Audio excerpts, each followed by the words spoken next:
So there are 6 basic areas of vaccination that are required for school students, and those include common illnesses like pertussis, whooping cough that circulates, measles, mumps, rubella, hepatitis, and the actual number of doses or vaccinations someone would get would depend on their age. So some of the series have multiple doses. And those vaccinations, because they boost a person's individual immunity and help them resist or have reduced illness to a disease, are really, really important. One of the most effective tools we have for stopping serious illness.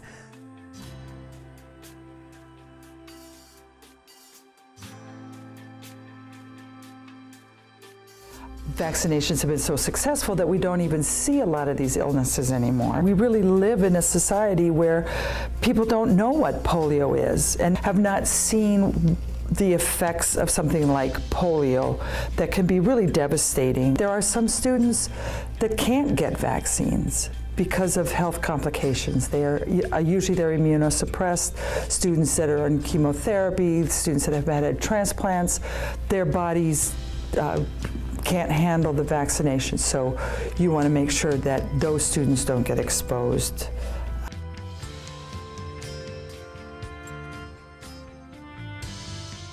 You know, they might look at the series of vaccinations and say, oh, well, I don't really think that my child is at risk for this particular illness, so I'm going to delay that one till they're older, or I'm just going to skip that one. They perceive the risk of that vaccination, or that mistrust of the safety of the vaccination, is more critical than potential exposure for their child.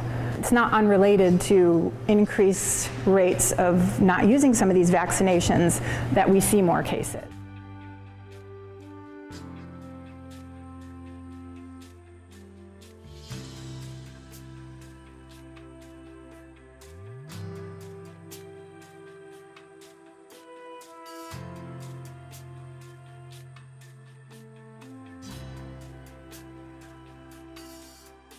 Certainly, all of us as individuals have the right to be concerned about what we do and don't do with our bodies, and there's a lot of unknowns and mistrust sometimes about what's in a vaccination or whether or not the illness that it's preventing really circulates anymore. We want people to really weigh that decision carefully and really look at the risks and the benefits. The risks of an adverse reaction to a vaccine, while not unheard of, is really small. On the other hand, it does provide important protection, not only for the individual, but for the community as a whole.